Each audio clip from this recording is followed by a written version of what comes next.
thousands of ceramic poppies going all the way up the air shard here at Imperial War Museum North in Trafford near Manchester.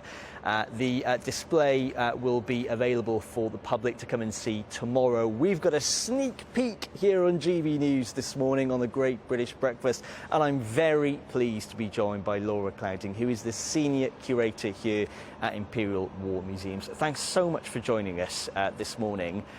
Just tell me then, first of all, what are your thoughts? You're seeing it for the first time today. It's an incredibly dramatic spectacle, isn't it? And I just think it's this incredible cascade of thousands of poppies cascading down the air shard, pooling at the bottom. It's such an intricate display. It's an impressive sight. Now, Laura, just tell me about the decision to have it here in Manchester.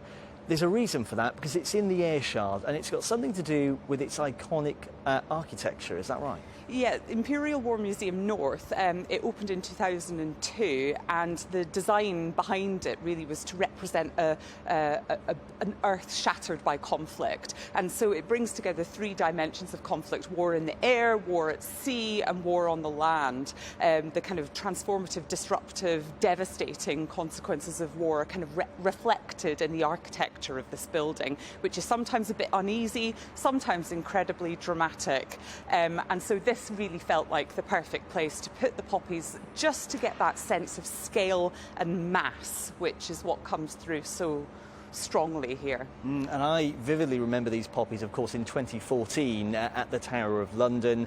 Now they're here as part of a new installation. It wasn't a quick install either. It took a few weeks. Well, you can just see the intricacy of the way this has been put together. It's taken several months to come up with this, to put it all together, lots of hard work. But I think the overall impression, hopefully visitors when they come here will be really taken aback by the spectacle, and we really hope people will be. Give people a chance to reflect really upon what is the poppy and what is it all about. And the poppy, actually, just talking about that, that is a symbol that many people can relate with. Why do you think that is, and where do you think that's come from?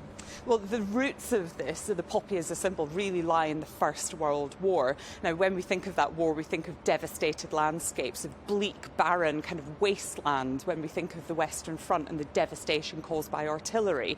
But there was a bright, colourful source of, if you like, botanical light, which was the colour of the poppy, the kind of crimson poppies, which actually grew in abundance on the Western Front.